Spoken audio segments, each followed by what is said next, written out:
Hey Psychthoughts fans, we're coming to you again here when hopefully you're watching these in order, but if you're not, we're making these videos in February where we're looking at all things that has to do with love and psychology. And today we're going to talk about a classic psychological effect, the Mandela effect, and also XOXO. Aw, hugs and kisses, all. So come with me today as we look at some facts that you probably didn't really think about, and now you will, here on Psychthoughts.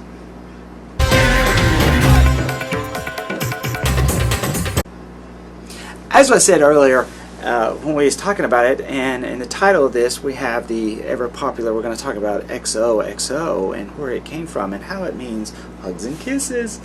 We're going to kind of talk about a little bit of a strange thing that after I talk about it at the end, you'll be like, huh, I never really thought about that. And it kind of plays into the Mandela effect, which is a unique phenomenon in where large groups of people remember something that definitely has occurred, but it's not right. Okay? A lot of times conspiracy theorists basically believe that this is proof of an alternative universe. While many doctors say this is an illustration of how imperfect our memories are, I would go with the imperfect memory. A lot of people, as we move into Valentine's Day, and as you write your dearly loved person out there a love note, how I love thee, XOXO, we always know that that always means hugs and kisses. Well, how did it get to be hugs and kisses? I mean, what's the deal here?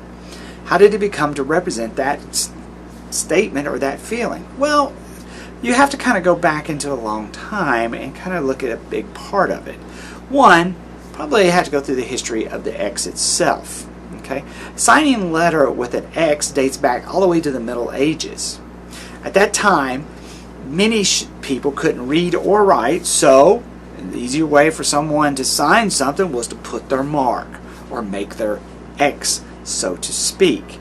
Now, as most of us know, a lot of times in Christianity, the X also represents Christianity's cross and also represents Christ.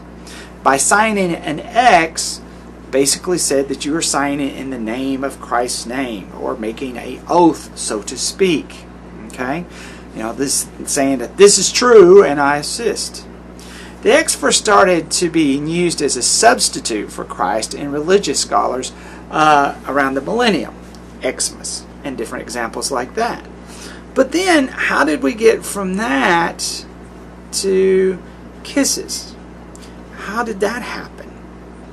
Well, actually, when you look up the history of it, nobody's 100% sure how that happened. A lot of times we use a lot of letters and different things to signify something, so eventually one theory was that we came to use the X to mean kisses because it looked like two people kissing. If your face was of a triangle sort, they don't really go along with that. Most people believe that it came about because we started using it and used it as an abbreviation. And so the O obviously came into play because we felt that if X would represent a kiss, then O would represent hugs also. And so we started to see it crop up more as we move into normal times. Now, there's really no real theory about how X and O became hugs and kisses. But the strange thing is this. If you show it to someone and you say, hey, what is this, XOXO, everybody goes, well, that means hugs and kisses. I love you. Thank you. The weird thing is that when you ask somebody what XOXO means and they go, it means hugs and kisses, that's not really what it means, does it?